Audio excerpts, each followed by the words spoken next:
สบายดีเด้อสบายดีโดยอายเพิ่นไปไสมาเนี่ยนะคะไอ้แข้งไปไสไอ้แตงบ่ฮู้ห้อยผัวไปก็บ่ฮู้ อ้าวไปไหนบอกเพิ่นไปบ่ได้บอกไปบ่ลามาบ่ครอบบ่เฮ็ดให้เมียคลองอยู่เฮือนอีกแล้วบัดนี้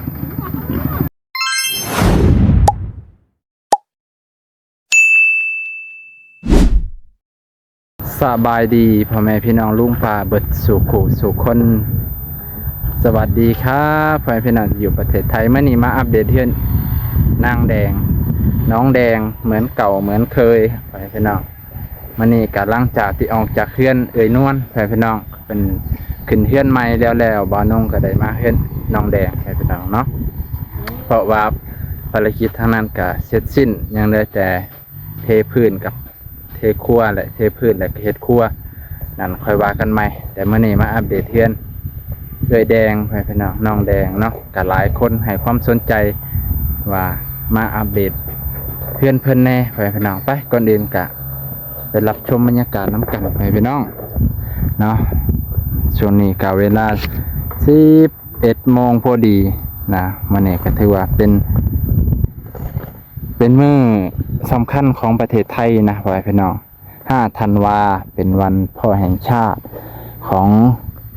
รอเก่าพ่อแม่พี่น้องเนาะเสียงบ่าวนองก็ได้เกริ่นไว้เช้านี้มื้อนี้เป็นมื้อสำคัญทางประเทศไทยสมัยแต่ก่อนบ่าวนองก็เจอดี5 ธันวาเป็นมื้อสำคัญมื้อนี้ก็เลยมาอัปเดตเฮือนซ่านบ้านช่องของเพิ่น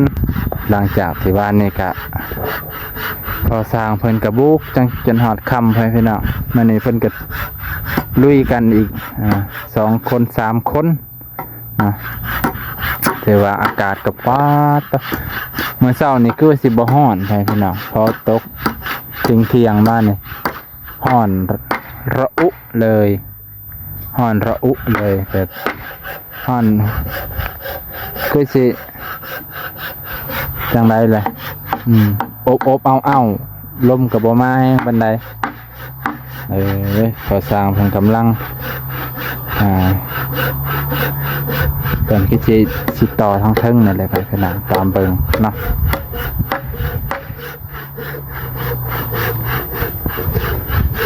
บุกพอบุกเด้อคือเห็นเรือ2 คนมื้อนี่3 คนอันกาผู้ใดวันกล้าหน้าเท้าแล้วโอ้เท้าผิดทาง ไปหวานอยู่ไสน่ะดอนแดงบ่เฮ็ดในบ้านเฮานี่บ่นาแซงโอ้เพิ่นละอย่างเด้ไผเพิ่นละอย่างได้อยู่เนาะน้ำลายอยู่ท่านน่ะน้ำเรือกินเรือไส้เรือเฮ็ดหน้าพุ่นนะคันเฮ็ดคักๆมองนะผายใหญ่แพี่น้องแถวน่ะเป็นเฮ็ดนาแซงก็ได้นาปีก็ดีโอ้ยสะอ่อนคนอยู่แถวนี่แหละได้เฮ็ดนาแซงได้สอนคนจะได้ฮะเพื่อนใกล้ๆนี่แล้วใกล้ๆสะใกล้ๆผายใหญ่ก็ได้ไปเฮ็ดนาแซงแหละโอ้ยหนาวนั่นอ่อนนาแซงโอ้ยหนาวกันแป๊บเดียวพี่กายนี่เขาเจ้าเฮ็ดอยู่ดอนแดงป๊อดตเขาสมัครดีขึ้นยังนี่ได้ดีนะดอนแดงนี่ดินมันก็ดีดินดำดินคำดำชุ่มใส่แต่นาแซงแมนนาปีแล้วก็น้ำท่วมเขาหน้าปีบ่ค่อยงามเป็นบัวต่อหน้าแซงเนาะเป็นบัวหลักแม่นปีนี้ถือว่านักปีหน้าก็สิหนักกว่านี้จักดิปีฮื้อสิบ่มีข้าวกินเลยบัดหลายบ่อนก็มีปัญหาทุกบ่อนนั่นแหละป้าขึ้นเบิดแล้วเนาะพ่อเนาะเล็กตะปูบ่มีเด้อตะปู10เด้อพุ่นน่ะเล็กตะปูเบิดนี่มีตะปู8สิตอกตัวนี้บ่เขาสิตอกดังมันนี่ดังอันเนาะสิดังมันเบิ่งสิลองอันเสร็จบอกอันเบาเล่าก่อนเด้อให้เพิ่นแล่นมาหาเพิ่นซื้อตะปูให้เลย ตะปู10เนาะเดี๋ยวสิเสร็จบอกเพิ่นก่อน แข่งหามันอยู่ครับ เออเนี่ยเดี๋ยวเคเสร็จบอกบ่าวลาวได้ไปพี่น้องโทรบอกไปแล้วบ่ฮู้ว่าเพิ่นสิจะอ่านข้อความบ่พอดีพอสร้างเพิ่นบ่มีตะปู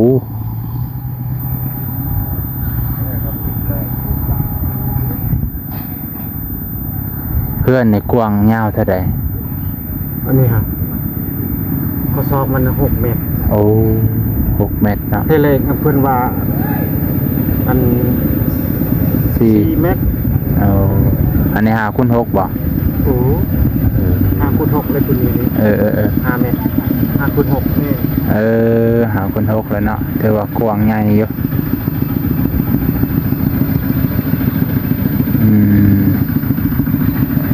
ไปพี่น้องมาอัปเดตคิดว่าเทตีนได้เหมือนนี่ยังเนาะ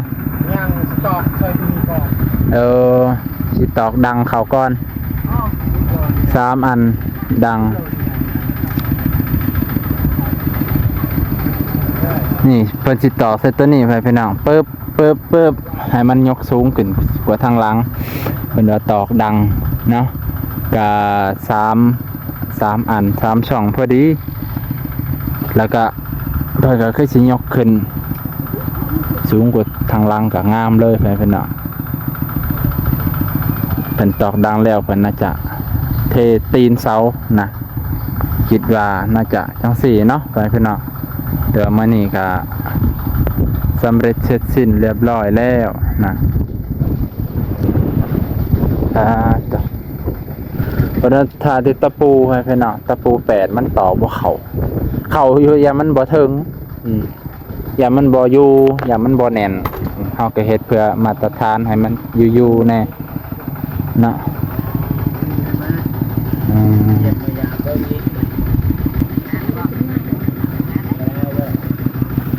สบายดีเด้อโดยอายเพิ่นไปไสมาไหนนายแข้งไปไสไอ้แตงบ่ฮู้ห้อยผัวไปก็บ่ฮู้เพิ่นไปบ่ได้บอกไปบ่ลามาบ่ครอบบ่เฮ็ดให้เมียคลองอยู่เฮือนอีกแล้วบัดนี้เด้อนะ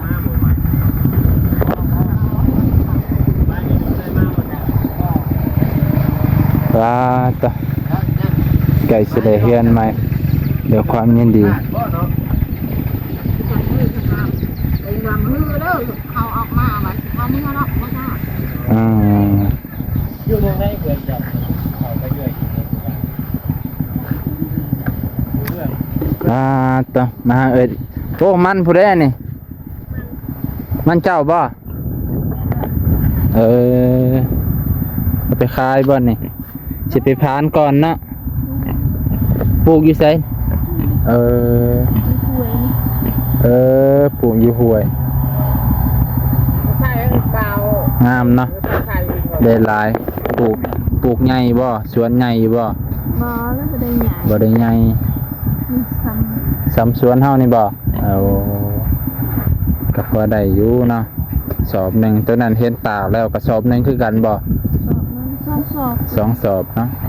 ยังไม่ได้ชับได้สอบไม่ปากได้ชับได้สอบไม่ หนังซับปกซับบดีกับซับมือเจ้าของนี่เนาะ ไอแตงเพิ่นบ่อยู่ไปบ่บอกอันน้องแดงซ้ำมันแหวใครอยู่ดอกเพิ่นอยู่ผู้เดียวได้อยู่พอดีเฮาก็ได้มาจากเพื่อนไอ้นวลนั่นแหละก็เลยมาแวะปล่อยพี่น้องเพิ่นอยากมาให้อัปเดตเพื่อนน้องความคืบหน้าก็คือว่าเพิ่นยกขึ้นมาแล้วพี่น้องบอกว่าจะเป็นเสาหน้าหลังจากนั้นเพิ่นก็สิตอกดังขึ้นนะมื้ออื่นเพิ่นน่าจะคืบหน้ากว่านี้บ่ลาวคือสิมาดอกมื้อนี้เนาะบ่แน่ใจคือกันคิดว่าบ่แน่ใจคือกันน้องแดงเพิ่นก็นะ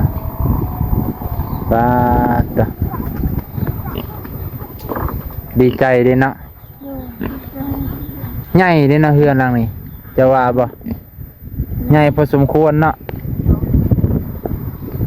ถึงสิบ่ได้ว่าสูงกะความสูงนี่พอดีบ่มักว่าซั่นนี่ ดี พอดีเนาะทั้งลุมก็พอได้ใส่เวียกใช้งานได้เนาะเฮ็ดนั่นเฮ็ดนี่ถือว่าใหญ่อยู่บ่น้องก็คักอยู่ทรงนี่ทรงโมเดิร์นแล้วมันนี่ตารางมันก็ใส่เวียกได้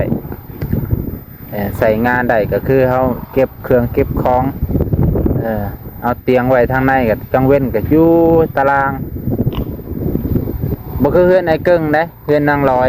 ต่ำกว่านี้ ได้บ่สัน โอ้ยอันนี้ยังสูงความต่ำนะต่ำจนเข่าลอดเข่าจนได้ก้มลง มาโดน โมเดิร์นคือกัน แต่ว่าตัวนี้สิเหมาะคักเลยตัวนี้รู้สึกว่าสิออกมางามกว่าตารางเฮาได้ใส่เวียกได้หลายแนวเรียนตัวเก่านี่ฮื้อบ่บัดนี้คันแล้วเลยเฮ็ดครัวเลย ตัวเลย เห็นมันเอียงกับทางมาทางนี้เนาะให้มันตรงแล้วก็เฮ็ดครัวแบบนี้เฮ็ดบันไดลงมาเลยเนาะ ต่อบันไดเป็นสะพานออกมาเลยโอ้ยไปพี่น้องสะออนหมูเพิ่นนี่เอาเอียงเนาะเกลือเอามันบ่เอาห้ำธรรมดานี่บ่ ทำธรรมดานี่ เออ ได้กินมันอยู่ลายมุมกินจนหมด โอ้เอาหมูน่ะไปกินมันจนเบิด มันดิบก็กินเนาะหมูนี่เนาะ โอ้ยแรงมากแล้วมันนั่นนี่ แห่งตุ้ยนะแห่งถือถาดอะไรหมูกับมันสะออนเด้ขายในเบิดสิได้เท่าใดนอนเนี่ยคิดว่าเท่าใดขายอยู่บ่ ได้แล้วบ่ชุดหนึ่งลูกมัน ธรรมดา ยังทันได้เนาะเห็นเป็นเลี้ยงเห็นอยู่เฮือนเป็นได้ตัวผู้ซื้อเป็นครูตัวแม่แลนนี้อ้าวโอ้ยหลุดน้องซื้อหยังก็ลืมเลยลูกเนี่ย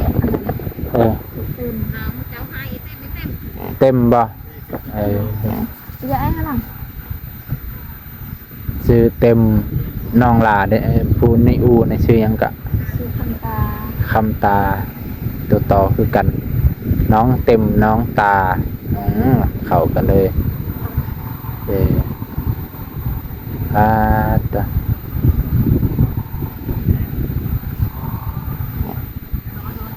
เป็นเห็ดซะบ่น่ะเพิ่นก็ดูดผักดูดแหน่แท้ ให้นะ ดูดให้หน้าใส่รถอันแท็กเตอร์เลยพี่น้องบ่รวยนี่เฮ็ดบ่ได้เด้เนาะ ขนาดเฮายังเอาหมอกจกเพิ่นนี่เอารถแท็กเตอร์ใส่นั่นป้าบ่รวยลีนี่เฮ็ดบ่ได้ลีพี่น้องเอ้ยเรือกินเรือใส่แล้วจังเฮ็ดได้ทานนะยังบ่ทันเผาบ่โจไว้ก่อนเนาะเดี๋ยวมันควันใส่เจ้าของ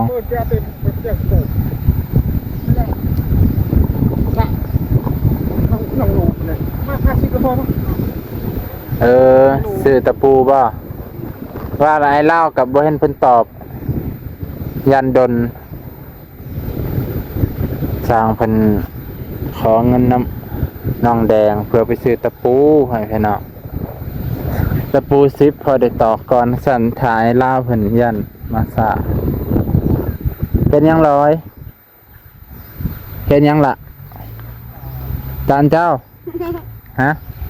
เจ้าไม่ตะไม่เจ้าเจ้าปลูกยัง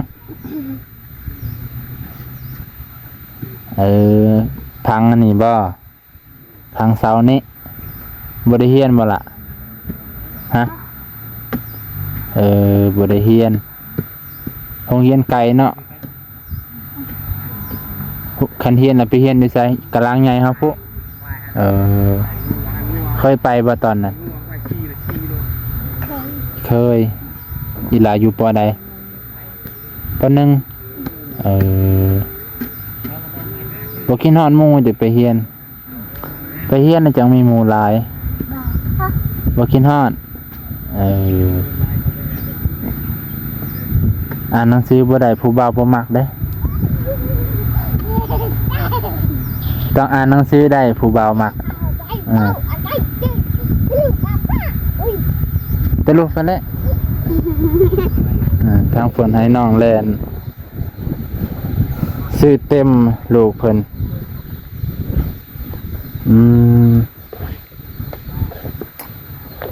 ปาดตัวเนาะเฮาก็ได้มาอัปเดตก็สิซ้ำเพียงเท่านี้มื้อนี้ก็เลยเห็นบ่าวเวียงเพิ่นกับไอ้จ้อยเพิ่นเนาะมาขอสบายดีเด้อสบายดีเนาะบ่าวเวียงโดยสบายดีเข้ามาวันนี้ก็เข้ามาบ่โดยมาอยู่วันนี้มาตอนแรงพอดีพอสร้างเพิ่นกำลังสิเลิกมาอัปเดตเพิ่นโดย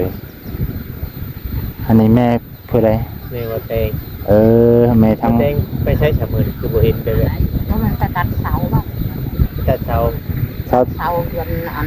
เพื่อนเฉพาะวิไลเห็นบ่แม่นแหละเฮาว่าไปเมื่อวานนี่บ่แม่นวานนี่ก็ไปมันยังบ่แล้วบ่เมื่อยังบ่หมดวานนี่มันไปตัดวานนี่เลยพรวิไลเพิ่นสิได้หลังใหม่บ่แม่น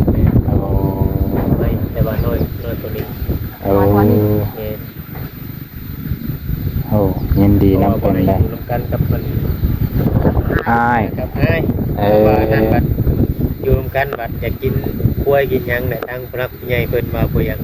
เสียนชัดแม่นแหละเป็นเลยที่เฮ็ดเทือนให้แท้ก็เริ่มจะหน่อยมันปะจะหน่อยเขาเอาคือมันบ่มีที่มีของเขานี่เพื่อนต่างอยู่เพื่อนไผเพื่อนมันเด้ออายหันกับที่อันนี้เจ้าที่เฮ็ดอะไรเจ้าก็เฮ็ดก็เลยบัดนี้แหละนี่ผู้รักผู้ใหญ่เพิ่นว่าบ่อยากให้ค้าเนาะบัดนี้เงินชื่อกล้วยกับมันก็แพงทำเงินกับเฮ็ดเทือนหั่นนะกล้วยตัวนึงก็ 3-4 หมื่นคือกันเนาะ แม่นแหละพุ่นเนาะเฮ็ดเดือนนี่กลัวเฮ็ดเดือนนี่กลัวชื่อคำชื่อชิ้นให้กินนี่บ่แล้วบ่บ่คอยมัน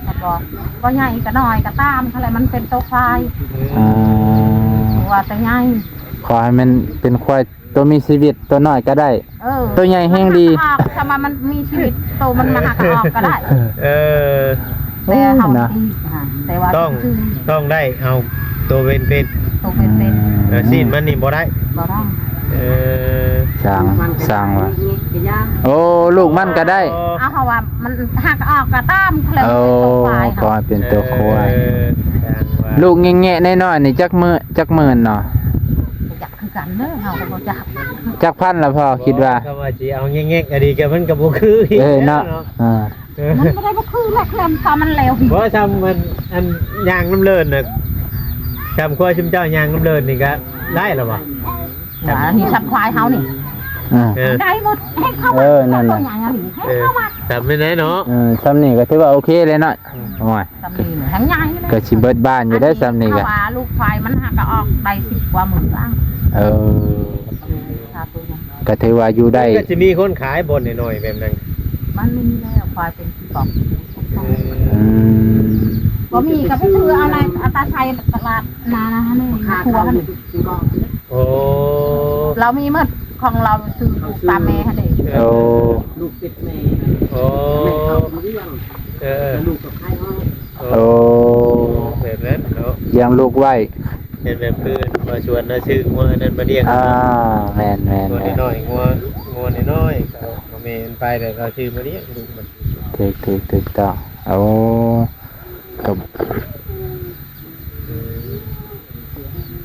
ฮักก็ฮู้ได้นี่ว่าพอนี่ไล่เพิ่นสิได้ใจมฮู้บ่เจ้าบ่ได้เข้าไปบ่ได้เข้าไปไล่แม่นเข้าไปเมื่อนานก็บ่พอเพิ่นพอแต่ลูกน้อยเราไปซะจังว่าเมื่อนั้นเป็นมื้อดองเด้ดองเราไปดองดองลูกก็ผู้ต่อยช่วงนี้มันเดือนนี้มันเสียนทองเนาะเจ้าเด้อมันจักหักแล้ววะจากมือเขาให้คู่มือมันนี่ก็พอกับเบาจอยพอดี สบายดีบ่าวจอยเด้อมาพอกันอีกคือเก่าเนาะมาได้พอกันดนไปพี่น้องแต่ช่วงหนึงแม่น ตั้งแต่ที่2ธันวา โอ้ ก่อนหักไปแล้ว สลองวันศาสตร์เนาะหยุดยาวโอเคเอาอัปเดตต่อ ถึงเมื่อไหร่ ไปซื้อเนี่ยกินกัน ตอนนี้ก็ได้เวลาอ้างเกิมอีกแล้ว 11 โมงเช้านี้เช้านี้เฝ้าแลนมาเฮือนไอ้นวลก็เลยกินข้าวน้อยๆ